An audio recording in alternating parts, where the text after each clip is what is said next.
Continuando, é necessário o professor organizar o seu planejamento tendo consciência de quais são as habilidades de natureza conceitual, quais são as habilidades de natureza procedimental e quais são as habilidades de natureza atitudinal. As habilidades que eu estou desenvolvendo conceitos, eu vou utilizar instrumentos avaliativos que verifiquem se esse conceito foi desenvolvido. Na verdade, essas habilidades conceituais são as habilidades mais fáceis de ser mensuradas, que eu posso aplicar instrumentos mais objetivos, questão de certo ou errado, verdadeiro ou falso, ou questões de objetivas de marcar, com 4 alternativas, assinale a alternativa correta.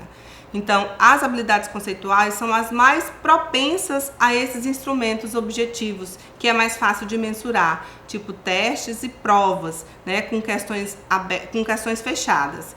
E as habilidades de natureza procedimental são as habilidades que desenvolvem os procedimentos, analisar, né, inferir, completar. Então, esses procedimentos, eles podem ser avaliados com instrumentos mais abertos, né, com questões abertas, com questões subjetivas.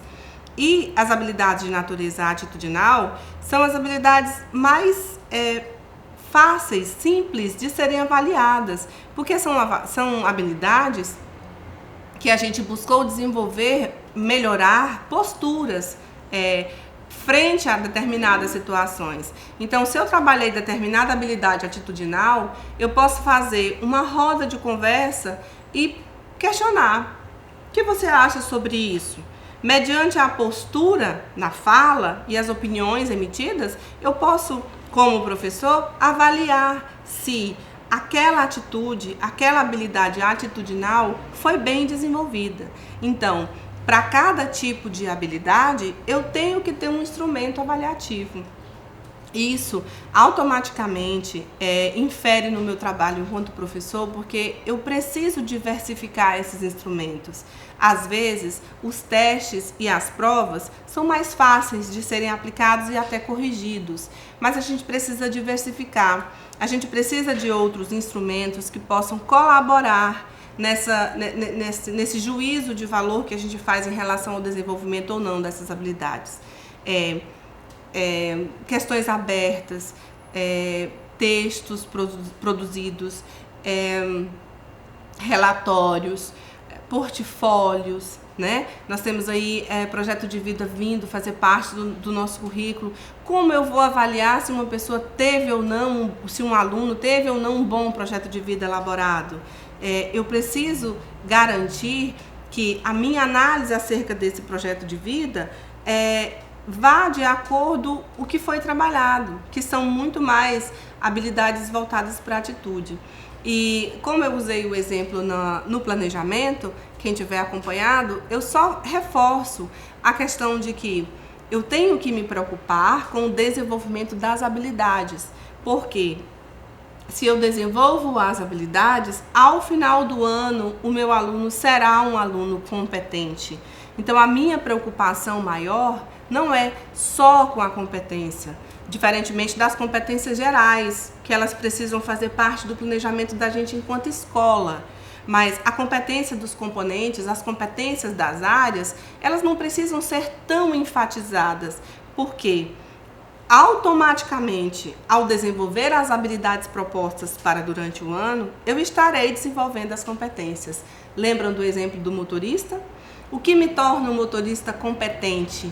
Competência tem uma magnitude maior, mas para ser competente, eu preciso saber fazer pequenas coisas, eu preciso ter pequenos conhecimentos, o que isso me traz ter habilidades. Para eu ter uma carteira de habilitação e eu ser habilitada, eu sou considerada competente à direção, mas para isso eu preciso saber ligar o carro, frear o carro, debrear o carro, dar seta, colocar a marcha correta, fazer uma baliza, né? Colocar um carro em um espaço pequeno, tirar do espaço pequeno. Então, são pequenas habilidades que juntas, somadas, me tornam uma pessoa competente. Então, a gente precisa ter isso bem definido no nosso trabalho, para que a nossa avaliação seja condizente com o nosso planejamento.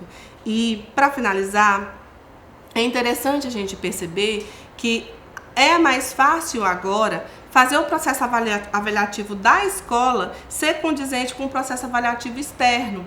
Porque o que a gente pode perceber muitas vezes, analisando os IDEBs das escolas, é que as avaliações internas, existe muita reprovação.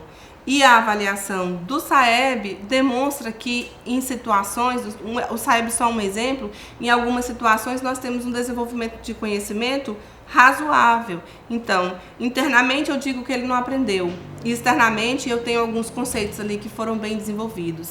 Então a gente precisa entender que dá para fazer um equilíbrio, dá para colocar em equilíbrio a avaliação interna da escola com os instrumentos e as avaliações externas, para que realmente o nosso trabalho do cotidiano escolar seja condizente com o que o aluno vai oferecer nas avaliações que serão feitas externamente, certo?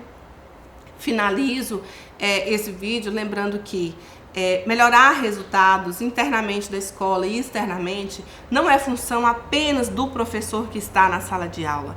Esse professor precisa de suporte pedagógico da coordenação pedagógica. Esse professor precisa de suporte pedagógico do diretor ou da diretora, da equipe gestora da escola, né? Não me adianta eu ser um bom especialista e eu saber dar uma boa aula de geografia, de história, de português e de matemática se eu não tiver bons conhecimentos pedagógicos. Eu saber como os alunos aprendem, eu saber como é o processo cognitivo de aprendizagem. Às vezes, a gente tem uma tendência de pormenorizar a teoria, de achar que ninguém precisa saber como é que esse processo funciona, quando, na verdade, a teoria nasceu da prática. Então, para eu ter uma boa prática, eu preciso ter teoria.